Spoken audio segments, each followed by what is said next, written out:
Picking the right stocks is like finding the best apples in an orchard.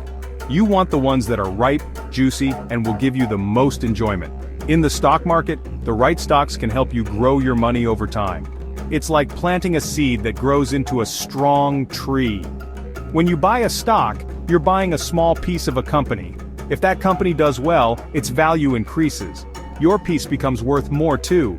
But if the company struggles, the stock price may go down. That's why it's important to choose wisely. This guide will help you understand the basics of picking stocks. We'll use simple language and easy-to-follow steps. Let's get started on your journey to becoming a smarter investor.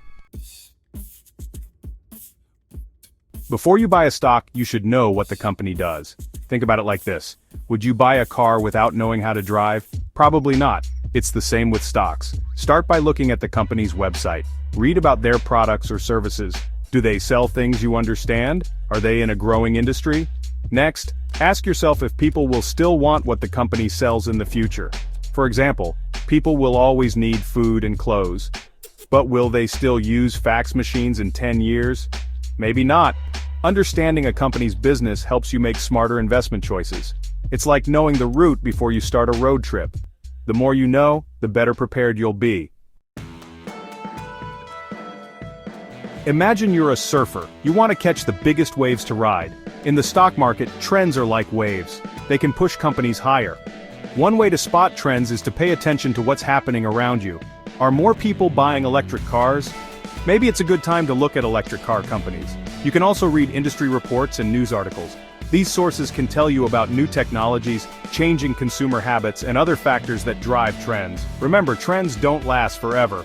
The key is to identify trends early and invest accordingly. Just like a surfer, you need to be ready to catch the next wave. Before you buy a car, you'd probably check its engine, right? You want to make sure it's in good condition. The same goes for companies. You need to look at their financial health before investing. One way to do this is by reading the company's financial statements. These statements are like report cards. They tell you how much money the company made, how much it spent, and how much debt it has. Don't worry if you don't understand everything in the financial statements. You can start by focusing on a few key numbers. These numbers can give you a good idea of the company's financial health.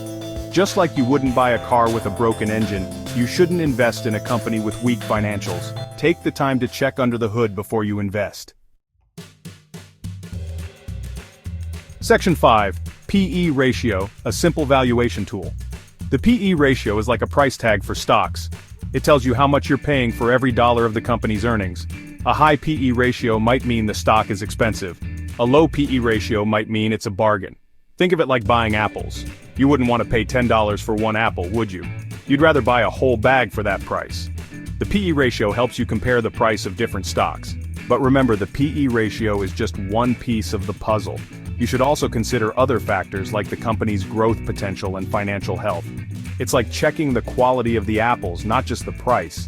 By using the P/E ratio along with other tools, you can make more informed investment decisions. It's like having a magnifying glass to help you find the best deals in the stock market. Section 6. Diversification. Don't put all your eggs in one basket. Imagine you put all your eggs in one basket, and then you drop the basket. Oops, all your eggs are broken. In investing, putting all your money in one stock is like that. If that stock does poorly, you could lose a lot of money. Diversification means spreading your money across different stocks. It's like having separate baskets for your eggs. If one basket falls, you'll still have eggs in the other baskets.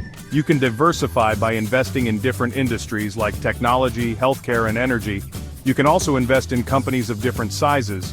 Diversification helps reduce your risk. It's like having a safety net for your investments. By spreading your money around, you're less likely to be wiped out by a single bad investment. Section 7. Investment goals. What are you saving for? Before you invest, think about your goals. Are you saving for retirement, a down payment on a house, your children's education? Your goals will determine how long you invest your money. This is called your time horizon. If you're saving for retirement, you have a long time horizon. You can ride out the ups and downs of the market. But if you're saving for a down payment on a house in a few years, you have a shorter time horizon. You'll need to be more careful with your investments. Knowing your goals and time horizon will help you choose the right investments. It's like having a roadmap that guides you towards your financial destination. Section 8. Avoiding common mistakes, don't fall for the hype. The stock market can be exciting, but it's important to stay level-headed. Don't get caught up in the hype.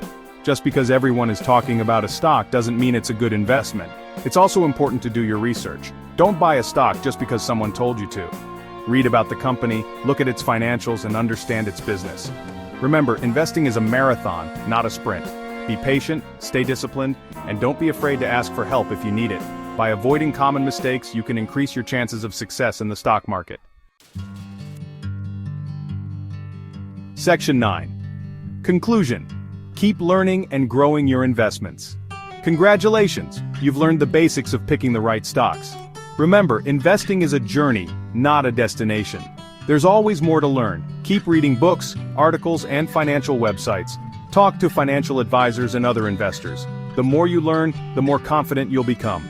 And remember, investing involves risk. But by following the steps in this guide, you can make smarter decisions and increase your chances of success. Now go out there and start investing. The world of finance awaits, and with it, the potential for a brighter financial future.